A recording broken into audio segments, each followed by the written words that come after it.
سننے چینل کے ناظرین سامعین، السلام علیکم ورحمۃ اللہ وبرکاتہ۔ میں ہوں آپ کا میزبان محمد عمران اشرفی جامعی۔ سننے چینل کے ناظرین، جیسا کہ آپ کو معلوم ہے کہ اس سے قبل ہم نے سیدنا صدیق اکبر رضی اللہ تعالی عنہ کی مناسبت سے پیش رفت کی۔ اب ہم سنی چینل کے ذریعے سلطان الہند خواجہ غریب نواز علیہ الرحمۃ والرضوان کی زبان عمری پیش کرنے کے لیے علماء کرام سے تبادلہ خیال کرنے جا رہے ہیں۔ آج کی اس پربہار مجلس میں ہمارے ساتھ ہیں خطیب جموں کشمیر حضرت مولانا عبدالرشید نعیمی صاحب، جامعہ رضائے مصطفیٰ اعلیٰ پیر منڈی کے پرنسپل حضرت مولانا ریاض احمد نعیمی صاحب، جامع مسجد چکدرو منڈی کے امام و خطیب حافظ رفیق صاحب قبلہ۔ تو آئیے ناظرین، ہم سب سے پہلے حافظ رفیق صاحب قبلہ کی زبانی خواجہ پاک کے تعلق سے ایک منقبت سماعت فرماتے ہیں۔ جی حافظ صاحب۔ صلی اللہ علیہ یا رسول اللہ وسلم علیہ یا حبیب اللہ صلی اللہ علیہ یا رسول اللہ وسلم علیک یا حبیب اللہ۔ خواجہ ہند وہ دربار ہے اعلیٰ تیرا، خواجہ ہند وہ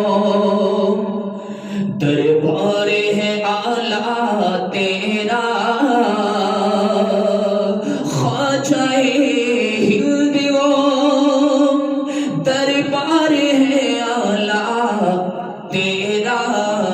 کبھی محروم نہیں مانگنے والا تیرا، خواجہ ہند وہ دربار ہے اعلیٰ تیرا،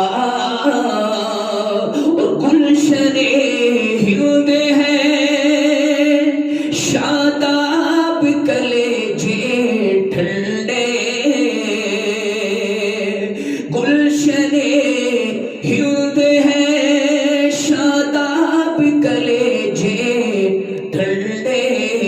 وہ اے ابر کرم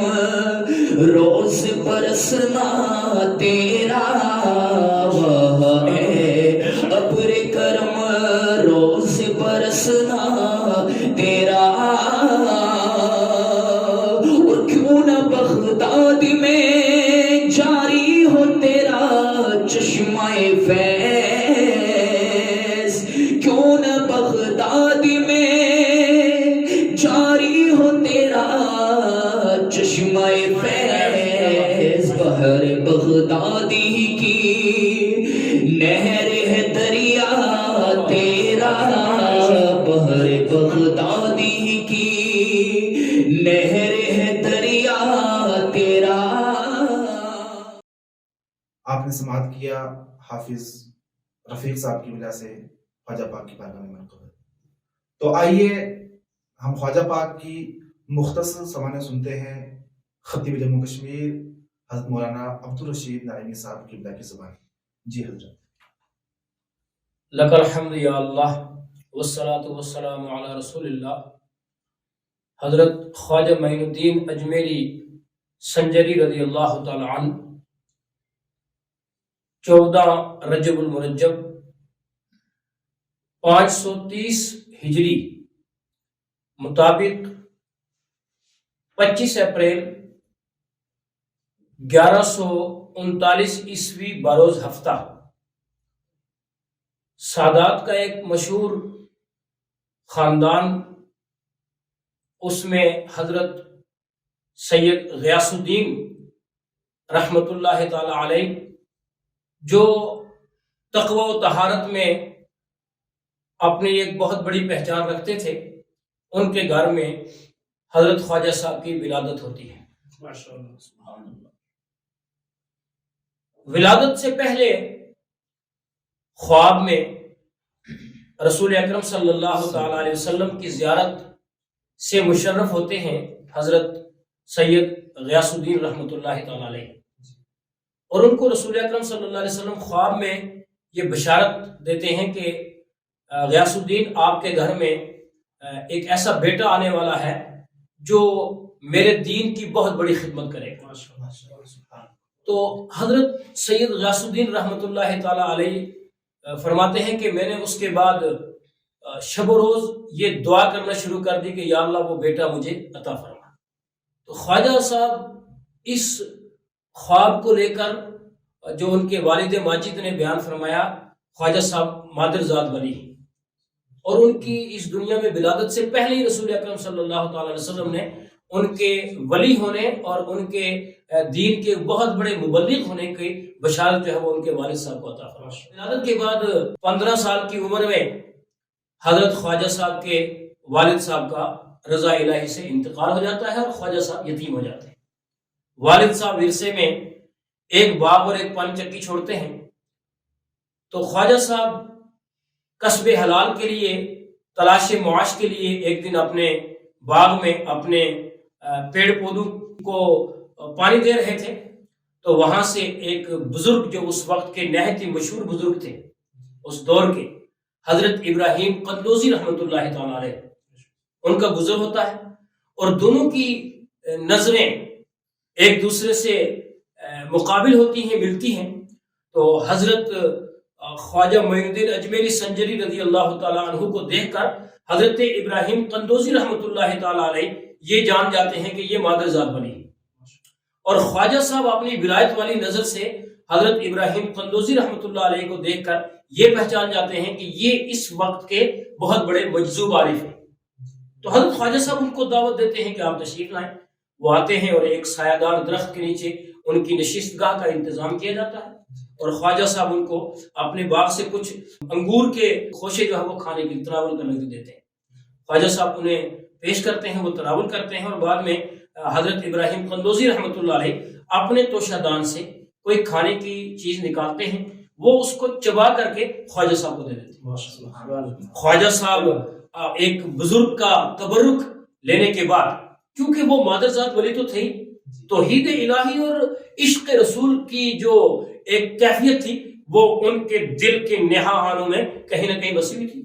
تو ایک درویش کا تبرک کھا لینے کے بعد توحید الہی کا سمندر بھی موجزن ہو گیا، اور عشق رسول کی جو تپش ان کے اندر تھی اس کے اندر بھی اضافہ ہو گیا۔ اور خواجہ معین الدین اجمیری سنجری رضی اللہ تعالیٰ عنہ سے پوچھا گیا کہ حضرت آپ کو کیا کچھ نظر آ رہا ہے؟ تو حضرت خواجہ صاحب نے فرمایا کہ میں عرش معلیٰ کا لکھا پڑھ رہا ہوں۔ اس کے بعد خواجہ صاحب پر جب یہ وجد کی کیفیت طاری ہوئی تو خواجہ صاحب نے اپنا وہ باغ بھی بیچ دیا، جتنی ان کی منقولہ غیر منقولہ جائیداد تھی وہ سب فروخت کی، اور اس کو غربا میں تقسیم کر دیا، اور علم دین حاصل کرنے کے لیے اپنے گھر سے رخت سفر باندھا۔ اس وقت کے بڑے بڑے محدثین کرام کے پاس آ کر کے علم فقہ، علم حدیث اور علم تفسیر سیکھ کر کے، اور یہاں تک آتا ہے روایت میں کہ اتنے بڑے وہ حافظ قرآن تھے کہ ان سے آپ کوئی بھی سوال کریں تو خواجہ صاحب ان کو حدیث کا حوالہ بعد میں دیتے تھے، پہلے سائل کا جو جواب تھا وہ قرآن کریم کی آیت کی روشنی میں دے دیا کرتا، آیت سوال کرتا اور خواجہ صاحب اس کے سامنے جواب کے بطور قرآن کریم کی آیت پڑھ دیا کرتے تھے۔ تو جب ان کا علم مکمل ہوا تو ان کے ذہن میں یہ خیال آیا کہ میں اب کسی مرد کلندر کو تلاش کروں، مجھے مرشد ملنا چاہیے۔ تو انہوں نے سفر شروع کیا، تو وہ بغداد سے ہوتے ہوئے جب وہ پہنچے ہرون ایک جگہ ہے، تو خواجہ عثمان ہارونی رحمۃ اللہ علیہ، جو آج کل تبدیلی کی وجہ سے اور زیادہ بولنے کی وجہ سے یا زبانوں کے اندر جو ہے وہ تغیر و تبدل کی وجہ سے آج کل ان کو خواجہ عثمان ہارونی کہا جاتا ہے، اصل میں وہ خواجہ عثمان ہرونی ہیں۔ ہرون ایک جگہ تھی جہاں وہ اس مسجد، جامع مسجد کے وہ خطیب بھی تھے اور بہت بڑے محدث بھی تھے۔ تو ان کے پاس پہنچے، جمعے کی خطابت چل رہی تھی، حضرت تقریر فرما رہے تھے، تو خواجہ صاحب نے ان کے خطاب کے بعد فرمایا کہ حضرت میں چاہتا ہوں کہ میں بھی آپ کی طرح لوگوں کی اصلاح کروں اور لوگوں کو ہدایت کے راستے دکھاؤں، جس طرح آپ نے بیان فرمایا میں بھی دین کی تبلیغ کروں، تو خواجہ عثمان ہارونی رحمۃ اللہ علیہ نے فرمایا کہ آپ میری خانقاہ میں ٹھہر جائیں۔ تو 20 سال تک خواجہ اجمیری رحمۃ اللہ تعالیٰ علیہ، حضرت معین الدین سنجری رحمۃ اللہ علیہ اپنے مرشد پاک کی بارگاہ میں رہے۔ 20 سال بہت بڑی خدمت کی، سر پہ ان کے غسل کے لیے پانی اٹھا کے لاتے، ان کو وضو کرواتے، ان کے کھانے پینے کا اور آرام کا خیال رکھتے، تو اتنی قربت بڑھ گئی کہ ایک بار خواجہ عثمان ہارونی رحمۃ اللہ علیہ نے فرمایا کہ معین الدین میں بیت اللہ شریف کی حاضری کو جا رہا ہوں اور میں یہ چاہتا ہوں کہ آپ بھی میرے ساتھ چلیں۔ تو خواجہ صاحب نے فرمایا کہ حضرت اس سے بڑا میرے لیے کون سا سنہری موقع ہوگا کہ میں اپنے مرشد کامل کے ساتھ حرمین طیبین کی زیارت کا موقع مجھے نصیب ہو۔ تو خواجہ صاحب بھی چل رہی۔ تو حتیم کعبہ میں جب پہنچے تو خواجہ صاحب کے مرشد نے دعا کی کہ اے اللہ میرے معین الدین کو تو اپنے بندوں میں قبول فرمائے، خواجہ صاحب کی موجودگی میں۔ تو حضرت خواجہ صاحب کے مرشد نے جب دعا فرمائی حضرت خواجہ عثمان ہارونی نے، تو ان کو غیب سے ایک آواز آئی کہ ہم نے معین الدین کو اپنے محبوبین میں اور اپنے مقبول ترین بندوں میں قبول فرما لیا۔ پھر حضرت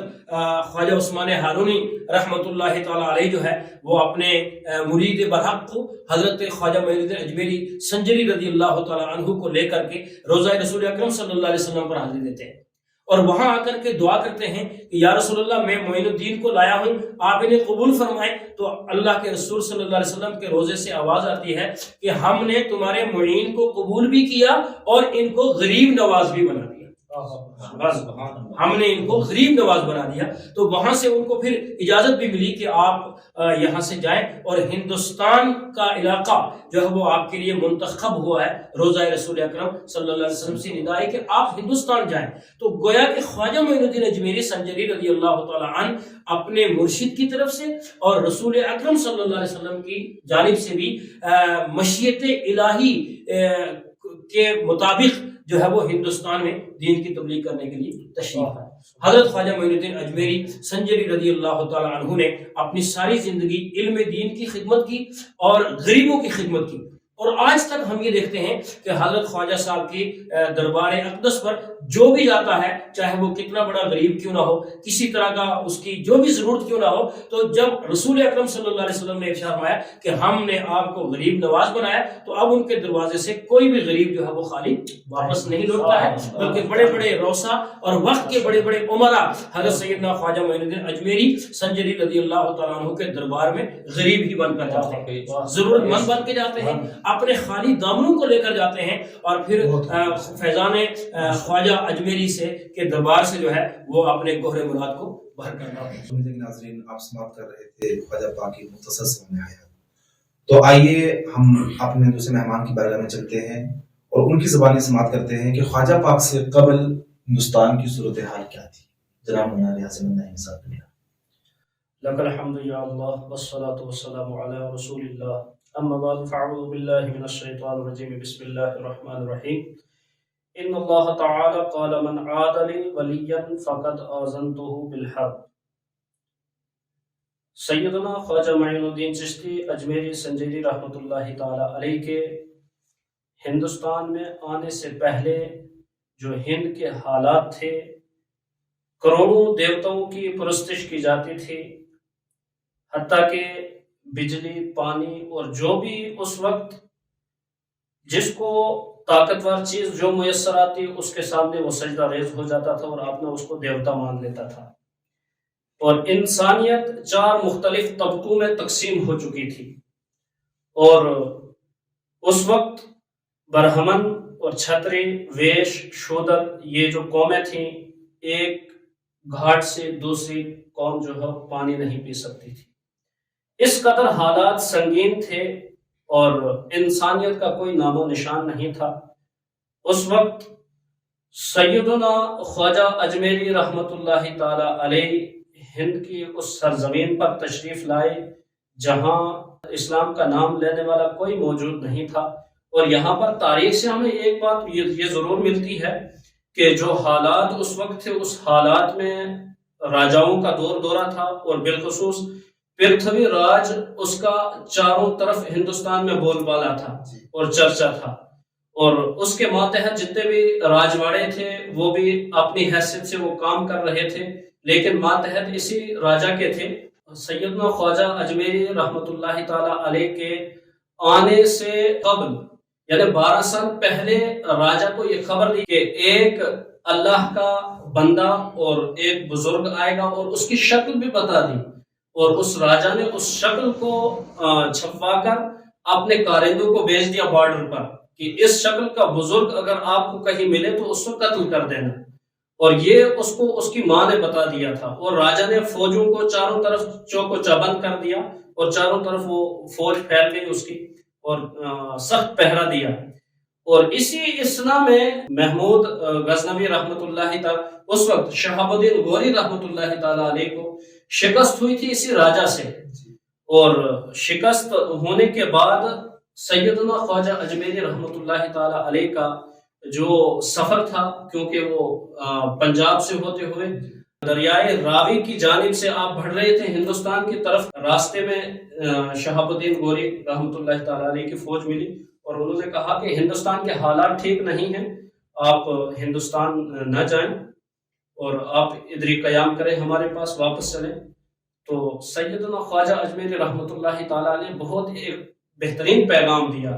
فرمایا کہ آپ تلواروں کے بھروسے پہ جا رہے تھے اور ہم تو اللہ کے بھروسے پہ جا رہے ہیں۔ اور پھر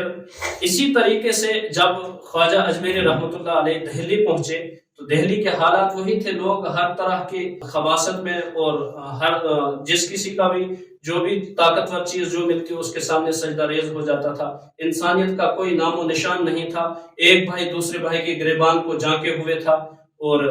سیدنا خواجہ اجمیری رحمۃ اللہ تعالی علیہ دہلی کی سرزمین پر پہنچے، اور پہنچنے کے بعد وہاں پر راجا تھا اس وقت، راجا کھانڈے راؤ، ان کے بالکل قریب میں بیٹھ گئے، اور بیٹھنے کے بعد وہاں پر تبلیغ کا سلسلہ شروع فرمایا۔ اور جب لوگ اس راجا کی بارگاہ میں گئے، کہا کہ ہمارے دیوتا ناراض ہو گئے ہیں، شاید ہماری حکومت ختم نہ ہو جائے، یہ ایک بزرگ آیا ہوا ہے، یہ پاپی ہے معاذ اللہ رب العالمین، اور ان پاپیوں کی وجہ سے ہمارے دیوتا کہیں ناراض نہ ہو جائیں، لہذا اس کو ہمارے اس جگہ سے نکال دیں۔ تو سیدنا خواجہ اجمیری رحمۃ اللہ تعالی علیہ کے لیے بہت سارے ہیلے بہانے کیے گئے، لیکن ایک شخص اس وقت تدبیر یہ کر کے آیا کہ آج میں خواجہ کو قتل کر دوں گا۔ جب وہاں پہنچے ان کی بارگاہ میں، نیت اس کی ٹھیک نہیں تھی، وہ معتقد اور مرید بن کر آیا، اور آپ کے لیے بہت تحائف وغیرہ لے کر آیا اور بیٹھا۔ بیٹھنے کے بعد میرے خواجہ نے ارشاد فرمایا، جس کام کے لیے آئے ہو وہ پورا کر لو۔ اور اس شخص کو لرزہ طاری ہوا، اور اس کے بغل کے نیچے جو خنجر تھا وہ نیچے گر گیا، اور قدموں میں گر کر اسلام قبول کر لیا، ماشاءاللہ، سبحان اللہ۔ اور پھر وہاں سے جب اجمیر شریف کی زمین پر پہنچے تو وہاں چاروں طرف جو مندر تھے گھڑیالوں کی آوازیں آ رہی تھی، اور لوگ آپس میں ایک دوسرے سے کوئی محبت کا، کوئی بھائی چارے کا کوئی نام و نشان نہیں تھا۔ تو وہاں پہنچنے کے بعد وہاں پرتھوی راج کے دو مشہور جو حکومت میں جن کو وہ چاہتا تھا، اجے پال اور دوسرا شادی دیو، یہ دو لوگ تھے جو جادو میں بڑے ماہر تھے، اور راجا کو ان پر بڑا فخر تھا، میری حکومت اگر کوئی بھی آئے تو ان سے بچ کر نہیں نکل سکتا، ان کے جادو کے نیچے وہ دب جائے گا اور ختم ہو جائے گا۔ اور جب میرے خواجہ وہاں پر پہنچنے کے بعد پرتھوی راج کو یہ معلوم ہو گیا کہ جس بزرگ کی مجھے میری ماں نے خبر دی تھی وہ میرے بالکل قریب پہنچ چکا ہے، تو جب اس نے اسی شادی دیو کو بلایا، اور بلانے کے بعد کہا کہ میری ماں نے کہا تھا کہ 12 سال پہلے کہ وہ تیری حکومت کو تباہ کر دے گا، وہ میرے خیال سے آن پہنچا ہے، لہذا اس کا مقابلہ کیا جائے۔ تو شادی دیو نے اپنے ہر طرح کے ہیلے بہانے کیے، لیکن کوئی ہیلا بہانا کام نہ آیا، اور آخر وہ خواجہ اجمیری رحمۃ اللہ تعالی علیہ کی بارگاہ میں گیا، اور جانے کے بعد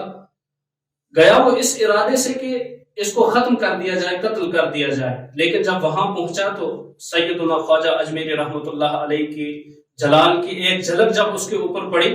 وہ تاریخ میں آتا کہ وہ بے ہوش ہو کر زمین پر گر پڑا، اور گرتے ہی اور جب اس کو ہوش آیا تو قدموں میں خواجہ اجمیری رحمۃ اللہ تعالی علیہ کے پہنچا، اور پہنچنے کے بعد تاریخ بتاتی ہے کہ بغیر کسی سے لڑے بڑھے اور جو حسن اخلاق خواجہ اجمیری رحمۃ اللہ تعالی علیہ کا تھا، اس اخلاق نے پوری اس ہندوستان کی زمین کو اسلام سے سیراب فرمایا، اور اس عالم میں وہ شخص بھی اسلام جب قبول کر لیا اس نے اور اسلام کے دائرے میں آ گیا، اب اس پرتھوی راج پر جو ہے ایک لرزہ طاری ہو گیا، کہیں میری حکومت ختم نہ ہو جائے۔ جس طریقے سے دن بدن یہ لوگ جو ہیں اسلام میں داخل ہو رہے ہیں، اور اس طریقے سے جو ہے سیدنا خواجہ اجمیری رحمۃ اللہ تعالی علیہ ایسے واقعات و حالات جب کہ ہند کے تھے اس دور میں، اور اس پرفتن اور آشوب دور میں وہاں پر پہنچے، اور پھر وہاں سے اسلام کی تبلیغ اور اشاعت فرمائی آپ نے۔ تو آج یہ انہی کی دعاؤں کا اور انہی کی محنت کا یہ ثمرہ ہے کہ آج پورے ہند میں مسلمانوں کا بول بالا اور چرچا نظر آ رہا ہے۔